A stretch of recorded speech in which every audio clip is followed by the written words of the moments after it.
Getting away from the danger was his priority. He never dreamed that Bigfoot actually existed, and now that he'd seen several, he wasn't sure he wanted any more of this Bigfoot action.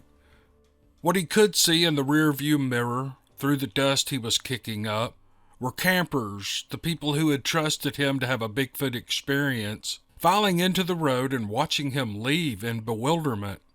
Some were waving their arms as if they wanted him to stop. Fuck that, he thought. He had their money and they had their Bigfoot experience. That's what they had paid for, right? No one could say that he had cheated them. He didn't know where he was, so he flipped on his GPS and found a way out of the wildlife area towards civilization. And once he hit the blacktop, he pulled over and charted his route back to his home state of New Jersey.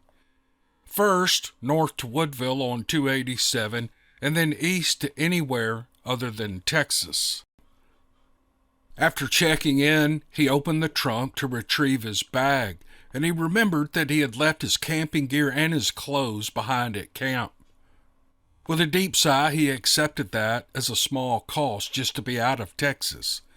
He hadn't spent much on the camping gear, and his clothes could be replaced.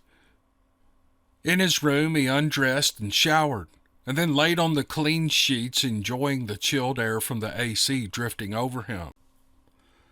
Chatham paused the video, trying to remember any of what he was seeing on the video. And from the minute he saw the creatures coming at them in the woods until he had stopped to fill up with gas 2 hours later, all of that was a complete blank.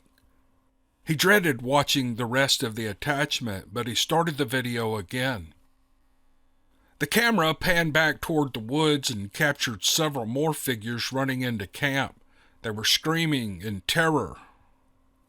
Renee left Chatham's car, and she ran to the fleeing campers and met them near the community campfire. More than one voice said that others had been taken by the Sasquatch, and in jerky motions the lens went back and forth to Chatham's camp, but his car was gone.